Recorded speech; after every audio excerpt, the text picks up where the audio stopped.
अस्सलाम वालेकुम स्टूडेंट्स। हम लोग स्टार्ट कर रहे हैं chapter number 2 vectors and equilibriums. तो उसका फर्स्ट टॉपिक है वेक्टर एंड स्केलर्स। तो सबसे पहले ये टॉपिक आपके लिए इम्पोर्टेंट है बोर्ड पॉइंट ऑफ व्यू से, क्योंकि जब आप लोग पेपर अटेम्प्ट करते हैं तो आपकी हैंड राइटिंग जो है वो वेक्टर्स और स्केलर्स को डिफ्रेंशिएट करे। एग्जामिनर के सामने आपकी हैंडराइटिंग बोल के बताए कि कौन सी क्वांटिटी वेक्टर है और कौन सी क्वांटिटी जो है वो स्केलर है। इसके अलावा भी आपके जो कॉन्सेप्ट हैं वो भी गलत बन सकते हैं। अगर आपको वेक्टर्स और स्केलर्स के रूल्स नहीं पता तो आप रीडिंग के दौरान भी मिस्टेक कर सकते हैं या आप अपने कॉन्सेप्ट ही गलत डेवलप कर सकते हैं। तो इसलिए यहाँ पे हम सीखेंगे कि बुक्स में वेक्टर्स को कैसे रिप्रेजेंट किया जाता है, और इसके अलावा जब हम लोग लिखते हैं हैंड राइटिंग में तब हमने वेक्टर्स को और स्केलर्स को कैसे डिफ्रेंशिएट करना है। तो यहाँ पे वेक्टर्स की दो रिप्रेजेंटेशन हम सीखेंगे, ग्राफिकल और अल्फ़ाबेटिकल रिप्रेजेंटेशंस, और दोनों ही इम्पोर्टेंट हैं फिज़िक्स को पढ़ने के लिए, फ्यूचर में भी और अभी एफएससी लेवल पे भी। तो उसके बाद हम यहाँ पे ये भी देखेंगे कि वेक्टर्स की जो आपने 9th क्लास में रिप्रेजेंटेशन सीखी थी वो 1 डिमेंशनल थी। अब इस चैप्टर में हम वेक्टर्स को 2 डिमेंशंस में भी रिप्रेजेंट करेंगे और हम 3 डिमेंशंस में भी रिप्रेजेंट करना सीखेंगे। तो इसमें वेक्टर्स का इंट्रोडक्शन, फिर उनकी रिप्रेजेंटेशन है राइटिंग में, बुक रीडिंग में, उसके अलावा 1 डिमेंशंस में क्या रूल था, और बाद में हम देखेंगे कि 2 डिमेंशंस और 3 डिमेंशंस में इनको रिप्रेजेंट करने के लिए कौन से रूल्स यूज़ किए जाते हैं। तो let us move to screen in order to study the topic.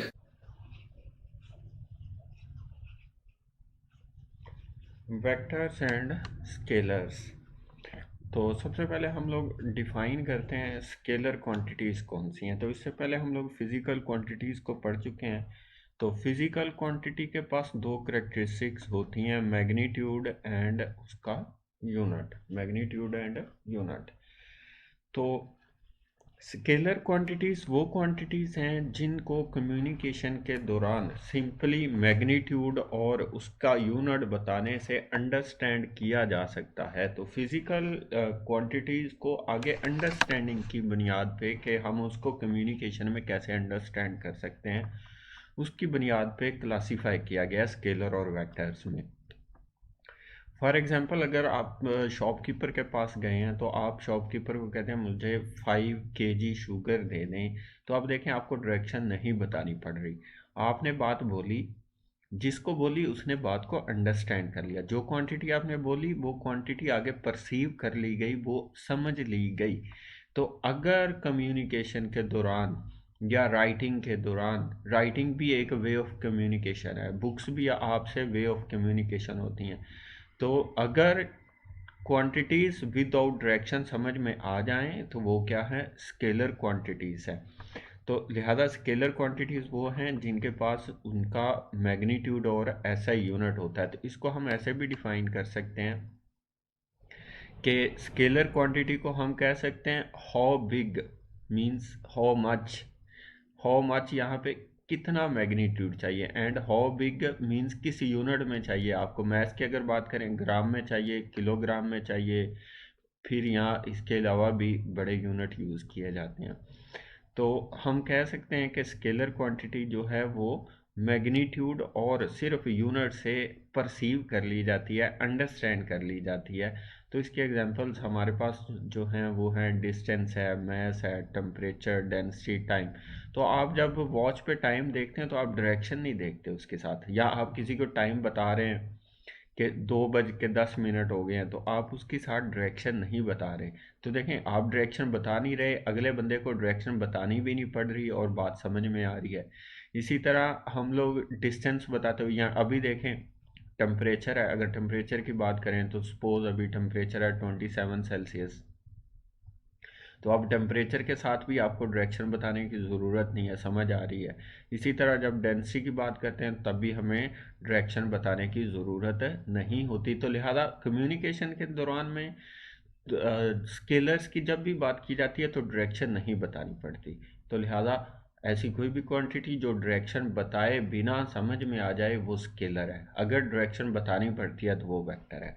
तो scalar can be added and subtracted through arithmetic rules.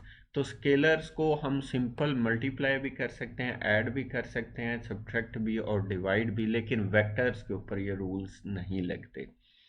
तो चलें डिफाइन करते हैं वेक्टर क्या है। ऐसी क्वांटिटी जिसको कंप्लीटली अंडरस्टैंड करने के लिए एक पर्सन को या एक पर्सन को दूसरे पर्सन बताने के लिए तीन करेक्टरिस्टिक बताना ज़रूरी है। मैग्नीट्यूड उसका, उसका यूनिट और उसकी डायरेक्शन बतानी जो है वो ज़रूरी है। अगर आप इनमें से एक को भी मिस कर देंगे तो बात समझ में नहीं आएगी। तो इसको हम लोग इस तरह से भी डिफाइन कर सकते हैं, हाउ मच, कितना मैग्नीट्यूड चाहिए, हाउ बिग किस यूनिट में चाहिए, एंड इन विच डायरेक्शन, या फिर हमें किस डायरेक्शन में इसकी रिक्वायरमेंट है। तो मैं आपको एक एग्जांपल देता हूँ। एरिया वेक्टर क्वांटिटी है एक, तो ये अपने लिए एडिशन कर लें, मोस्टली बच्चे यही बोल देते हैं कि एरिया स्केलर क्वांटिटी है। एरिया वेक्टर क्वांटिटी, अभी आपका फेस का एरिया जो है वो इस स्क्रीन की तरफ है, जो भी डिस्प्ले आप देख रहे हैं। अगर आप लोग अपने फेस की डायरेक्शन को चेंज करें, आप ऑपोजिट पे कर लें, क्या आपको स्क्रीन नज़र आएगी? या आप अपने मोबाइल को उल्टा कर दें तो क्या आपको मोबाइल की स्क्रीन या आपके लैपटॉप की स्क्रीन नज़र आएगी? बिल्कुल भी नज़र नहीं आएगी। तो अब आप लोग देखें कि डायरेक्शन को हमने चेंज किया तो फिजिकल इफेक्ट चेंज हो गया। फिजिकल इफेक्ट क्या हो गया? चेंज, सिचुएशन ही चेंज होगी, अब आपको डिस्प्ले नज़र नहीं आएगा। तो वेक्टर क्वांटिटीज़ में होता क्या है कि जब आप डायरेक्शन चेंज करते हैं सारी सिचुएशन ही चेंज हो जाती है। स्केलर्स में सिचुएशन चेंज नहीं होती। अगर आप मैथ की बात करें, मैथ को आप मैथ को आप ऊपर वाली साइड से पकड़ लें या नीचे वाली साइड से पकड़ लें, उसमें कोई वेरिएशन नहीं आएगी या कोई सिचुएशन चेंज नहीं होती। लेकिन वेक्टर्स में क्या होता है कि अगर आप उसका ऐसा यूनिट भी चेंज ना करें, उसकी मैग्नीट्यूड को भी चेंज ना करें, लेकिन आप सिर्फ उसकी डायरेक्शन को चेंज कर दें तो सारी सिचुएशन चेंज हो जाती है।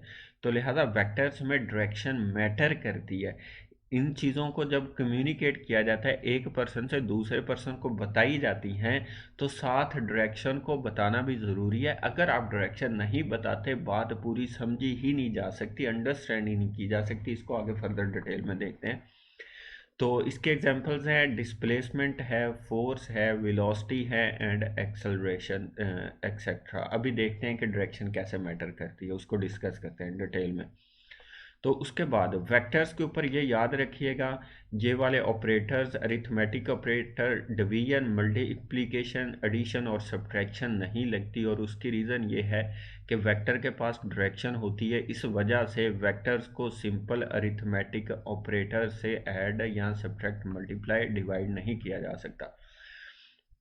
वेक्टर्स को ऐड, मल्टीप्लाई और सब्ट्रैक्ट ग्राफिकल वे में किया जाता है क्योंकि इनके पास डायरेक्शन होती है। तो लिहाजा इनको स्केलर्स की तरह ऐड सब्ट्रैक्ट नहीं कर सकते क्योंकि इनके पास डायरेक्शन होती है। तो नेक्स्ट हम लोग देखते हैं कि वेक्टर्स में डायरेक्शन क्यों इम्पोर्टेंट है। तो यहाँ पे कुछ एग्जांपल्स कोट की गई हैं। तो अभी मैंने आपको बताया कि डायरेक्शन चेंज करने से सारी सिचुएशन ही चेंज हो जाती है। अगर आप इनकी और भी बहुत सारी एग्जांपल्स हैं। फर्स्ट यहाँ पे देखें, अगर एक एयरप्लेन जो है वो मूव कर रही है तो उसकी वेलोसिटी जो है वो वेक्टर क्वांटिटी है। फॉर एग्जांपल देखें, आपने जाना हो सऊदी अरेबिया और आप अपनी प्लेन को मूव करने अमेरिका की तरफ, क्या वहाँ पे सऊदी अरेबिया अवेलेबल होगा? नहीं होगा। तो देखें डायरेक्शन मैटर की, यहाँ पे डायरेक्शन को आपने चेंज किया तो आपकी डेस्टिनेशन ही चेंज होगी। तो यहाँ पे वेलोसिटी जो है, प्लेन अगर मूव कर रही है हाउ फास्ट मीन्स कि उसका मैग्नीट्यूड क्या है, और इनवर्ट डायरेक्शन आपने किस डायरेक्शन में जाना है ये मैटर करेगा। इसके बगैर गुजारा नहीं हो सकता। अगर आप डायरेक्शन चेंज करते हैं तो आप किसी और लोकेशन के ऊपर चले जाएंगे जो आपने सोची थी, या जहाँ पे आप जाना चाह रहे थे आप उस डायरेक्शन को अप्रोच नहीं कर पाएंगे। इसी तरह अगर आप लाहौर से इस्लामाबाद की तरफ जाना चाह रहे हैं तो आपको लाहौर से इस्लामाबाद मोटरवे की डायरेक्शन लेनी होगी। लेकिन अगर आपने क्या किया, लाहौर से मुल्तान मोटरवे की डायरेक्शन ले ली, तो उधर तो मुल्तान आ जाएगा। तो डायरेक्शन चेंज करने से अगेन सारी सिचुएशन क्या हो रही है, चेंज हो रही है। तो अगर आप इसी तरह किसी को लोकेशन बताते हैं, उसकी आप डायरेक्शन नहीं बताते, तो आपकी बात अंडरस्टैंड ही नहीं की जाएगी, वो पर्सन तो गलत जगह पे पहुंच जाएगा। तो यहाँ पे देखें सारी सिचुएशन ही चेंज हो जाती है। तो लिहाजा वेक्टर्स तब तक समझ नहीं आते, आप किसी को बताएं या आप किसी बुक से पढ़ें वेक्टर्स को, तो वेक्टर्स तब तक समझ में नहीं आएंगे जब तक मैग्नीट्यूड यूनिट और साथ डायरेक्शन उसकी ना बताई जाए। अब यहाँ पे एक डायग्राम भी है, यहाँ पे तो देखें फोर्स वेक्टर क्वांटिटी है। तो जब आप किसी पर्सन को बोलते हैं कि इसको पुश या पुल कर, आपको डायरेक्शन भी बताना ज़रूरी है कि इसको किस तरफ पुश या पुल करना है। जब तक आप ये नहीं बताते कि आप इसको किस साइड पे लेके जा रहे हैं या किस साइड पे आपने लेके जाना है, अगला बंदा तो खड़ा देखता रहेगा किधर को पुश करूं या किस साइड पे पुल करूं, तो बात कंप्लीटली अंडरस्टैंड नहीं हो सकती। तो ये आपकी डेली लाइफ है सिंपली। तो जब आपको वेक्टर और स्केलर को सोचना हो तो सिंपली ये सोचें कि जब मैं किसी से बात करता हूं तो मुझे बात, अगले बंदे को ये बात समझ आ जाती है डायरेक्शन के साथ, डायरेक्शन के बगैर, या डायरेक्शन बतानी पड़ती है। अगर डायरेक्शन के बगैर बात समझ में आ जाती है तो समझ ले वो क्वांटिटी स्केलर है। अगर डायरेक्शन के बगैर वो बात समझ नहीं आती तो समझ लें वो क्वांटिटी क्या है, वेक्टर है। आपको साथ डायरेक्शन बतानी ज़रूरी है। तो फोर्स भी वेक्टर है और इसमें बताना पड़ता है कि भाई किस डायरेक्शन में पुल करो या किस डायरेक्शन में पुश करो। वेलोसिटी भी वेक्टर है, आपको बताना होता है कि यार आपने जाना किस तरफ है, किस तरफ है, हमारा टारगेट कौन सी डेस्टिनेशन है, हमने कहाँ पे पहुँचना है। तो लिहाजा उसमें भी पोजीशन वेक्टर में भी, एक्सेलरेशन में भी, इसी तरह मोमेंटम में भी, वो भी क्या है, सारी वेक्टर क्वांटिटीज़ हैं। तो सिंपल स्केलर और वेक्टर का डिफरेंस क्या है, स्केलर में मैग्नीट्यूड और यूनिट है, वेक्टर्स में मैग्नीट्यूड यूनिट के साथ डायरेक्शन भी बतानी पड़ती है, क्योंकि इनमें डायरेक्शन मैटर करती है। मैटर करने का मीनिंग ये सिचुएशन चेंज हो जाती है अगर आप डायरेक्शन ना बताएं तो, यह बात पूरी समझ में नहीं आती। उसके बाद है रिप्रेजेंटेशन ऑफ वेक्टर्स, के वेक्टर्स को रिप्रेजेंट करने के कैसे किया जाएगा। अब देखें आप लोग बुक पढ़ रहे हैं, यहाँ इसको सिंपल इस एग्जांपल से देखें कि आपने अपना पेपर अटेम्प्ट कर दिया, आपका पेपर चला गया एग्जामिनर के पास, आप एग्जामिनर ने आपका पेपर चेक करना, आप एग्जामिनर के पास नहीं बैठे हुए जहाँ पे आप ये बता सकें कि ये क्वांटिटी वेक्टर है, ये क्वांटिटी स्केलर है, और ना ही वो आपसे फ़ोन करके पूछेगा भाई बता दो। तो आपकी हैंड राइटिंग बोले कि कौन सी क्वांटिटी वेक्टर है, कौन सी क्वांटिटी स्केलर है। इसी तरह अगर आप बुक रीड कर रहे हैं घर में बैठ के, तो जो बुक की टेक्स्ट लिखी हुई है वो बोल के बताए आपको कि कौन सी क्वांटिटी स्केलर है, यहाँ पे कौन सी क्वांटिटी वेक्टर है। तो लिहाजा फिर जो वेक्टर्स हैं इनको रिप्रेजेंट करने के दो मेथड हैं, या राइटिंग में या बुक्स में इनको दो मेथड से स्केलर से अलग करके बताया जाता है। आपने ये रूल्स याद रखने हैं ताकि जब आप बुक्स को रीड करें या फिर लिखें तो आप स्केलर और वेक्टर्स को अलग करके लिख भी सकें और अलग करके पढ़ सकें, ताकि आप वेक्टर्स को मेमोराइज कर सकें और आपकी जो वेक्टर्स की तादाद की मेमोरी है वो भी इंक्रीज हो सके। तो ये रिप्रेजेंटेशन इम्पोर्टेंट है फिज़िक्स को पढ़ने के लिए। एग्जामिनेशन पॉइंट ऑफ व्यू से भी अगर आप किसी स्केलर को वेक्टर लिख देते हैं या वेक्टर को स्केलर, तो आपके मार्क्स डिडक्ट होते हैं, इसलिए ये आपके लिए इम्पोर्टेंट है। तो फर्स्ट रिप्रेजेंटेशन है अल्फ़ाबेटिकल रिप्रेजेंटेशन, और आपके लिए ये इम्पोर्टेंट है। तो सबसे पहले हम डिस्कस करते हैं कि रिप्रेजेंटेशन है क्या।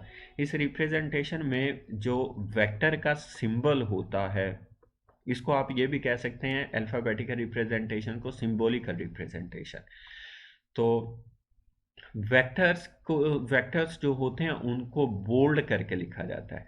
जो क्वांटिटी वेक्टर है उसका सिंबल क्या किया जाएगा, बोल्ड करके लिखा जाएगा, या लाइट फेस लिख के उसके ऊपर एरो हेड लगा दिया जाएगा, या बार भी लगाई जाती है, लेकिन मोस्टली ये दो मेथड यूज़ किए जाते हैं।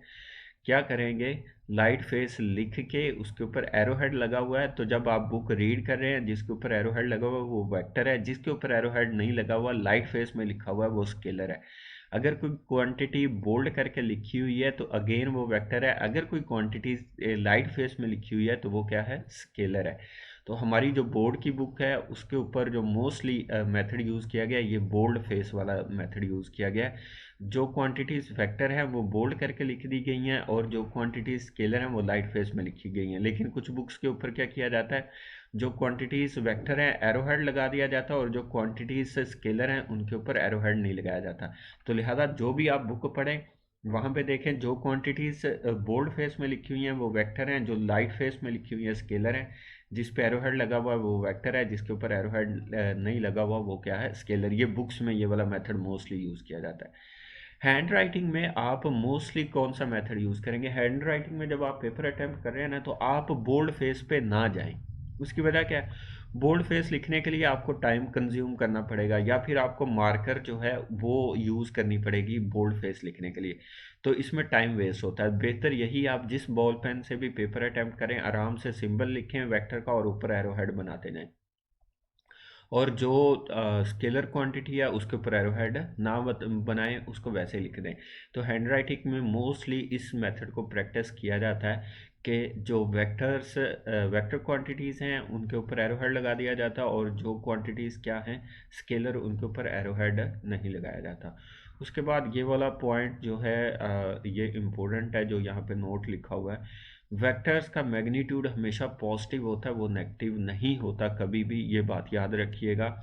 नेगेटिव का साइन वेक्टर में डायरेक्शन को रिवर्स करता है, इसको आगे डिटेल में देखेंगे, लेकिन ये पॉइंट याद रखना है कि वेक्टर का मैग्नीट्यूड कभी नेगेटिव नहीं होता। और वेक्टर के मैग्नीट्यूड की जो नोटेशन है वो कैसे लिखी जाएगी, उसको जस्ट उसके ऊपर एरो हेड रिमूव कर दें तो वो क्या बन जाता है, मैग्नीट्यूड। यहाँ पे अगर आप ए जो ब्लू ये लिखा हुआ है ये है मैग्नीट्यूड ऑफ वेक्टर ए, या फिर मैग्नीट्यूड को रिप्रेजेंट करने का एक और मेथड है, आप क्या करेंगे वेक्टर पूरा लिख के उसकी सराउंडिंग में मॉडुलस लगा देंगे, दो बार्स लगा देंगे, तो ये अगेन किसका सिंबल है, magnitude of vector A, magnitude of vector ए। तो लिहाजा ये सिंबल भी आपने याद रखना है कि वेक्टर्स का मैग्नीट्यूड कैसे रिप्रेजेंट किया जाता है। लाइट उसको आप सिंपली लाइट फेस भी लिख सकते हैं जैसे यहाँ पे ये लिखा हुआ है अगेन, तो या फिर मॉडुलस वेक्टर लिख के या बोल्ड करके भी आप मॉडुलस लगा सकते हैं। तो ये है रिप्रेजेंटेशन ऑफ सिंबॉलिक रिप्रेजेंटेशन थी। सेकंड रिप्रेजेंटेशन देखते हैं हम जो है ग्राफिकल रिप्रेजेंटेशन ऑफ वेक्टर्स। तो graphical representation in one dimension vectors की, ये आप लोगों ने नाइन्थ क्लास में या स्कूल लेवल पे जो भी फिजिक्स पढ़ी हुई है उसमें आपने जो वेक्टर्स की ग्राफिकल रिप्रेजेंटेशन पढ़ी थी वो वन डायमेंशन है। अब आप लोग आ गए हैं कॉलेज लेवल पे, तो यहाँ पे वेक्टर्स को रिप्रेजेंट करने के टू डायमेंशन में अलग मेथड है, थ्री डायमेंशन में अलग मेथड है, उनको हम आगे देखेंगे। तो आपने जो पहले पढ़ा हुआ है वो वन डायमेंशनल रिप्रेजेंटेशन थी वेक्टर्स की। तो वन डायमेंशन में वेक्टर को कैसे रिप्रेजेंट किया जाता है ग्राफिकली, तो ग्राफिकली वेक्टर को रिप्रेजेंट करने के लिए एक लाइन लगाई जाती है और उसके ऊपर एरो हेड लगाया जाता है। जैसा कि आपको पता है वेक्टर की दो बेसिक करेक्टरिस्टिक्स है, magnitude and direction, magnitude and direction. तो यहाँ पे जो लाइन सेगमेंट लगाया जाता है उसकी लेंथ हमें वेक्टर का मैग्नीट्यूड बताती है और उसके ऊपर जो एरो हेड लगा होता है वो वेक्टर की डायरेक्शन बताता है। ग्राफिकल रिप्रेजेंटेशन में क्या किया जाता है, एक लाइन सेगमेंट लगाया जाता है, उस लाइन की लेंथ वेक्टर का मैग्नीट्यूड और एरो हेड डायरेक्शन। यहाँ पे देखें डिस्प्लेसमेंट वेक्टर है 5 सेंटीमीटर, उसका मैग्नीट्यूड है, उसकी डायरेक्शन क्या है, पॉजिटिव एक्स एक्सिस है या फिर नॉर्थवर्ड है। तो यहाँ पे देखें हमने एक लाइन लगाई हुई है, कितने सेंटीमीटर की है, 5 सेंटीमीटर की है, तो ये आपको डिस्प्लेसमेंट वेक्टर का मैग्नीट्यूड बता रही है, इस लाइन की लेंथ डिस्प्लेसमेंट का मैग्नीट्यूड। इसी तरह अगर आप देखें तो इसकी डायरेक्शन है पॉजिटिव एक्स एक्सिस या नॉर्थवर्ड, तो ये देखें एरो हेड आपको डायरेक्शन बता रहा है। तो ये ग्राफिकल रिप्रेजेंटेशन है वन डायमेंशन।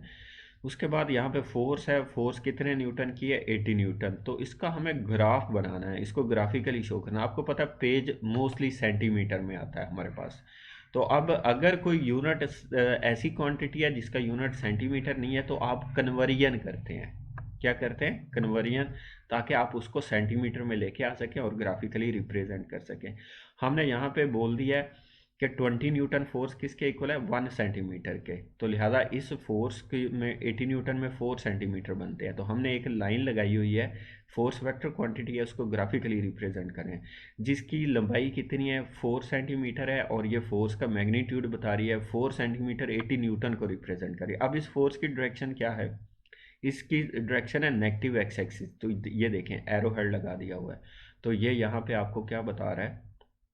आपको डायरेक्शन बता रहा है फोर्स की। तो लिहाजा वेक्टर्स को वन डायमेंशन में एक लाइन लगा के और ऊपर एरो हेड लगाया जाता है। लाइन की लंबाई वेक्टर का मैग्नीट्यूड बताती है, एरो हेड डायरेक्शन बताता है, सिंपली। उसके बाद यहाँ पे कुछ थोड़े से एमसीक्यूज हैं, 2-3 इन्हीं टॉपिक से रिलेटेड, इनको भी देख लें ताकि आपका जो कंसेप्ट है वो क्लियर हो जाए।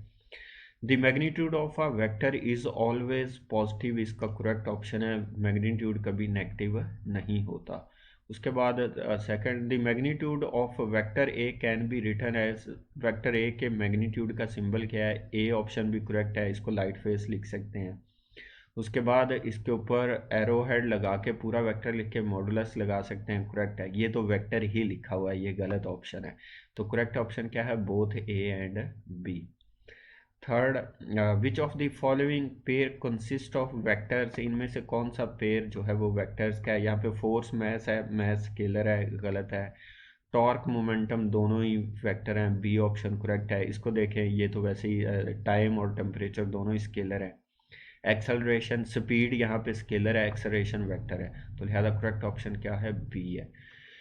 तो ये थी वेक्टर्स और स्केलर्स का डिफरेंस और वेक्टर्स की रिप्रेजेंटेशन। तो अल्लाह हाफिज़, और मिलते हैं फिर किसी नेक्स्ट लेक्चर में।